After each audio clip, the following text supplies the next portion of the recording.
Politan, the subject of my investigation, the disappearance of 9-year-old Melodee Buzzard from Santa Barbara County, California. She went on a long drive with her mother and never came home. So where is Melodee? Cops say when the mom came home, Melodee was nowhere to be found. School officials were the first to report her absence. Even more perplexing, deputies say the mom is not providing any possible explanation.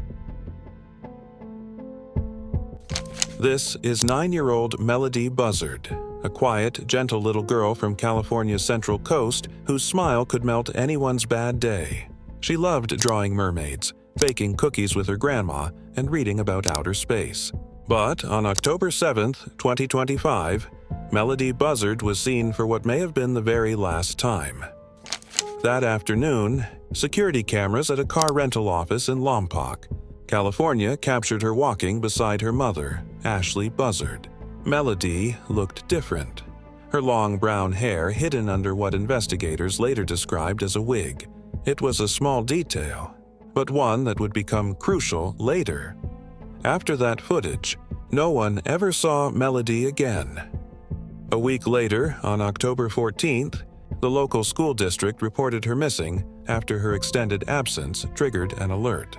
They tried calling, emailing, checking records, but every attempt to reach her family went unanswered. When police arrived at the Buzzards' home, the door was locked, and Melodee was nowhere to be found. Inside, investigators found traces of a normal life interrupted. A bedroom frozen in time.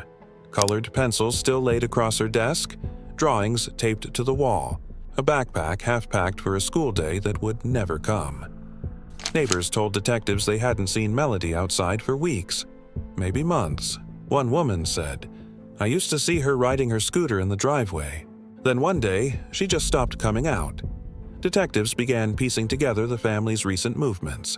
Rental car records showed a 3-day trip north within California, through the Central Valley and back toward the coast. When Ashley Buzzard returned the vehicle, it had been cleaned, vacuumed, washed, the interior wiped down. When questioned, she told investigators she'd done it to avoid cleaning fees. To detectives, it looked like something else: erasure. Still, no one filed a missing person report. Not yet. It took a school system to realize what others had missed, and by then, an entire week had passed. When investigators finally listed Melodee as a missing child, the clock was already running behind. Search teams spread out across Santa Barbara County. The FBI joined within days, and soon, headlines across California began with the same haunting question: where is Melodee Buzzard? Police released the surveillance stills. The little girl with the wig clutching her mother's hand. That image would go viral overnight, because people could see it in her eyes. She didn't look lost yet, but she didn't look free either. Every lead that came in, every supposed sighting, ended the same way. Nothing. No confirmed location. No phone activity. No trace on cameras. It was as if the world had folded in on itself the moment she walked out of that rental office. Even early on, detectives admitted something didn't make sense. No runaway note. No struggle. No confirmed witness beyond that single camera frame. And behind all the silence stood one person, the mother, refusing to speak publicly, refusing to explain. For now, all anyone had was a name, a face, and a date. October 7th, 2025, the last verified day Melodee Buzzard was seen alive. Before we continue into the search that followed, the mother's changing story, and the details investigators still can't reconcile, if you care about real, fact-checked cases that deserve answers, consider subscribing to Criminal Kin. We bring light to the stories others have forgotten, because truth deserves a voice. Now, let's go inside the investigation and uncover how a bright California girl could disappear in plain sight without leaving a single trace. When the missing person report for 9-year-old Melodee Buzzard reached authorities on October 14, 2025, detectives realized something chilling. An entire week had already vanished. And in missing child cases, a week can mean everything. The first task was simple: find proof of life, but there was none. The last confirmed image of Melodee remained that security camera frame from October 7th, walking beside her mother in the Enterprise car rental lot. After that moment, she simply disappeared from every traceable record. No school attendance, no medical visits, no public sightings. Her digital footprint went silent. No logins, no online activity, nothing. Detectives began reconstructing the Buzzard's movements with precision. Rental car records showed a 3-day trip north, remaining entirely within California's borders. When Ashley Buzzard returned the vehicle, it had been cleaned, vacuumed, washed, the interior wiped down. When questioned, she said she'd done it to avoid cleaning fees. To detectives, it looked like erasure. Meanwhile, FBI agents joined the search, working alongside the Santa Barbara County Sheriff's Office. The case quickly escalated to an at-risk missing child classification, a category used when foul play cannot be ruled out. Search teams combed routes along Highway 101. They visited motels, gas stations, and rest stops showing Melodee's photo, her bright eyes, her small frame, and the brown wig she'd been wearing. Most clerks shook their heads. A few thought they'd seen them, a quiet mother and daughter traveling alone, but none could be verified. Back in Lompoc, investigators interviewed neighbors, teachers, and friends. What emerged was a portrait of isolation. People hadn't seen Melodee outside for months. Her mother had withdrawn. No calls, no visits, even blocking relatives online. One neighbor remembered curtains always closed, toys gathering dust on the porch. Another recalled hearing a child crying one night. Then, never again. Detectives subpoenaed Ashley's phone records. Most messages were deleted. Bank statements showed travel expenses, fuel, food, motels, but nothing for a 9-year-old. No clothes, no toys, no school supplies. By then, the FBI's Child Abduction Rapid Deployment Team was involved. Agents pulled security footage from multiple cities. Each lead ended in silence. Family members pleaded for answers. Her grandmother's voice broke at a press conference. "If my baby's out there, please, let her come home." But the one person who could end the mystery, Ashley Buzzard, refused to cooperate. She grew defensive, requested an attorney, and the trail went cold. Still, detectives refused to stop. They began cross-checking vehicle data, interviewing new witnesses, and quietly assembling a broader task force. One determined to find out what really happened during that 7-day gap between the last sighting and the report. 7 days. Inside that gap lay the truth. Search coordinators mapped the Buzzard's likely path with string and pins on a wall-sized map. The old way, because the old way slows the mind down. They ran concentric circles around gas purchases, cross-referenced timestamps against traffic cameras, and sent requests for footage to countless businesses that might have captured a glimpse at a pump or a register. At one motel off the 101, a clerk remembered a woman who paid in cash and asked for a ground-floor room near the rear exit. The logbook entry was messy, barely legible. The name looked like it might be AB, or it might not. The camera over the counter had been broken for months. A fuel receipt near Santa Maria put the car there at dawn. Another, near Greenfield, placed it further north the same afternoon. Neither proved who was inside, but the spacing told its own story. Quick stops, long stretches on the road, and no obvious detours that would explain hours missing from the timeline. Ground teams walked creek beds in pairs, calling softly, then louder, then not at all. Aerial units skimmed low over ravines where runoff carved shadows the sun could not reach. Volunteers carried water for one another and spare flashlights for strangers. A mother from a nearby town handed out granola bars to anyone who looked like they had gone too long without one. Someone tied a ribbon to a fence post and another tied one beside it. Within a day, the fence looked like a line of yellow birds. Detectives returned to the Buzzard home with warrants. Inside, they documented everything: drawers, closets, carpets, counters. No fresh laundry, no toothbrush recently used, no current schoolwork. It was as if life inside that house had been paused or edited. Ashley Buzzard's statements kept changing. At first, she said Melodee was staying with a friend, then a relative up north. When asked for names, she ended the interview.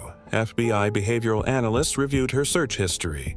In early October, her laptop showed phrases like non-extradition, countries, child custody, loopholes, and temporary IDs for minors. What began as a missing child case now looked planned. Investigators kept coming back to that wig.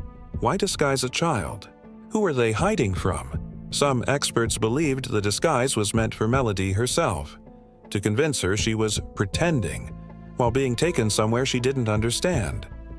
Sightings trickled in from Central, California, Paso Robles, King City. None confirmed. Every clue dissolved under scrutiny. Family history painted a darker picture. Control, secrecy, isolation. Relatives hadn't seen Melodee in over a year. Their early warnings had been dismissed as family issues. Now they sounded like missed alarms. Between October 7th and October 10th, Melodee was last seen with her mother. By October 14th, she was gone. That silent week remains a black hole, a void no one can fill. For investigators, every receipt, every camera frame could hold the answer. But the deeper they looked, the more it felt like chasing a ghost. A child erased from the map by someone who knew exactly how. Melodee didn't vanish on her own. Someone made sure she couldn't be found. Forensics teams treated the rental car like a glass box. Swabs, tape lifts, and luminol told stories and fragments that lawyers would later argue were inconclusive. Still, patterns emerged. The trunk liner had been washed recently. The cargo mat didn't match the wear of the rear seats.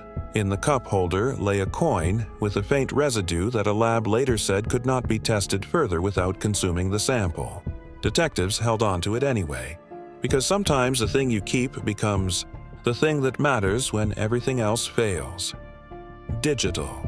Analysts recovered partial location, history from a backup that had not been wiped. An old snapshot that predated the trip. It didn't answer the central question, but it did show a habit. Drives along the coast when stress rose, late-night searches about best places to start over, and a list titled simply New Life. The list contained 3 bullet points and no dates. Somewhere quiet. No questions. Just us. When relatives were asked about that phrase, just us, they looked down before answering. One said she had heard it in arguments. Another said she had seen it on a handwritten note, later torn and thrown away. A third refused to speculate at all. What the family agreed on, though, was the ache. Birthdays missed, the silence of holidays, the sense of being pushed to the edge of a life and told not to come back. With no body, no witnesses, and no proof of life, detectives turned to theories, each darker than the last. Theory 1. The runaway. Melodee was 9. No money, no car, no plan. She adored her family and had never run away before. Search teams found no footprints, no surveillance, no trace of a child traveling alone. If she left, someone helped her leave. Theory 2. Stranger abduction. No evidence. No tire marks, no struggle, no suspicious vehicles.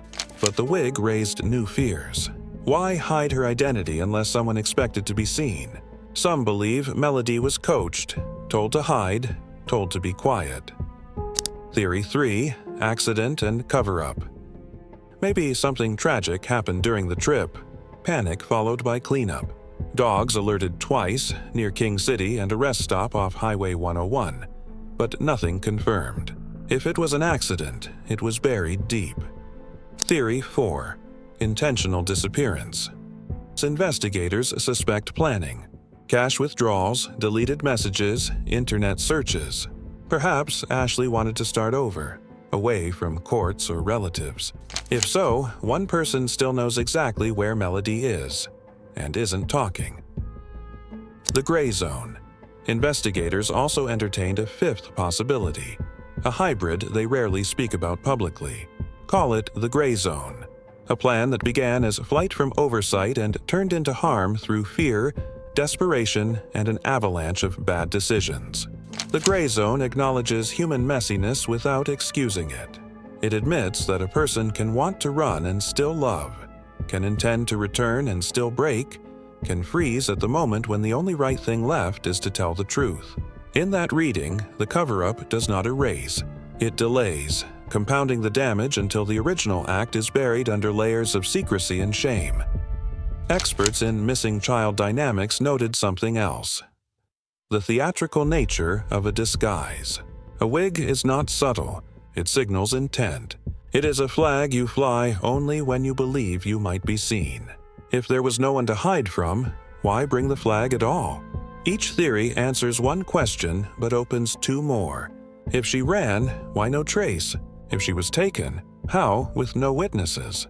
If it was accidental, where's the evidence? And if it was intentional, why her own child? Weeks passed and the file grew thicker. But inside it sits one note from an FBI agent. Everyone says she vanished, but someone knows why. Truth doesn't vanish. It only hides. As weeks slid toward late autumn, the name Melodee Buzzard refused to fade. Her photo, a shy smile and bright eyes, covered storefronts, freeway posts, and news feeds across California. The FBI tip line stayed open day and night. Calls came from Fresno, Modesto, and Las Vegas. None verified. Frustration spread. People wanted answers. Instead, they got silent. When Ashley Buzzard finally appeared in public with her attorney, cameras swarmed. She never looked up.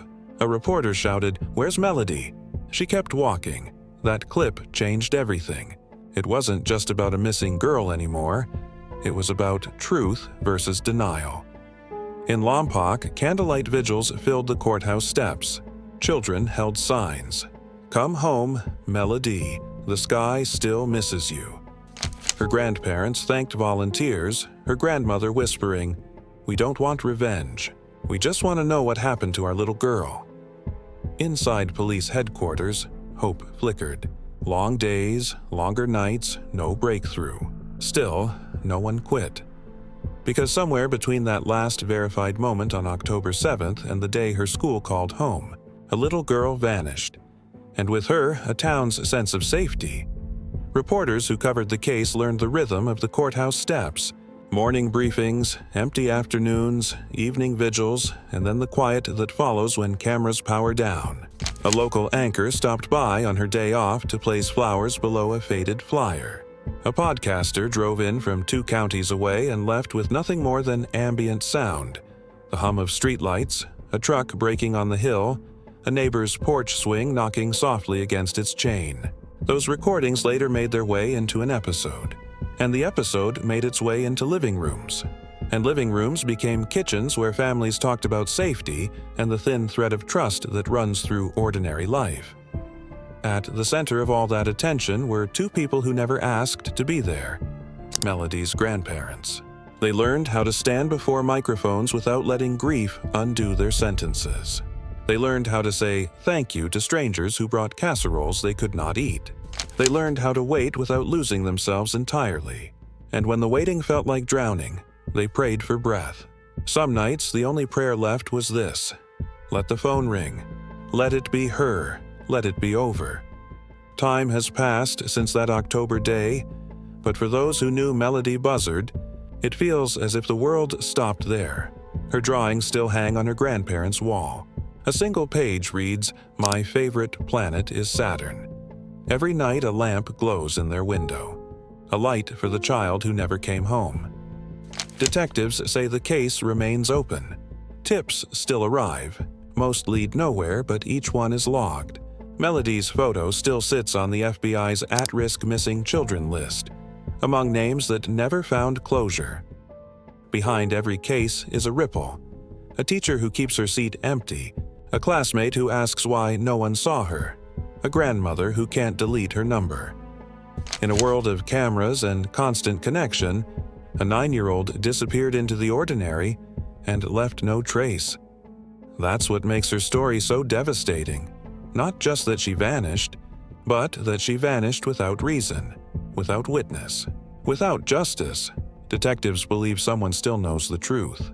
Maybe they were there that week. Maybe they helped. Maybe they can't forget.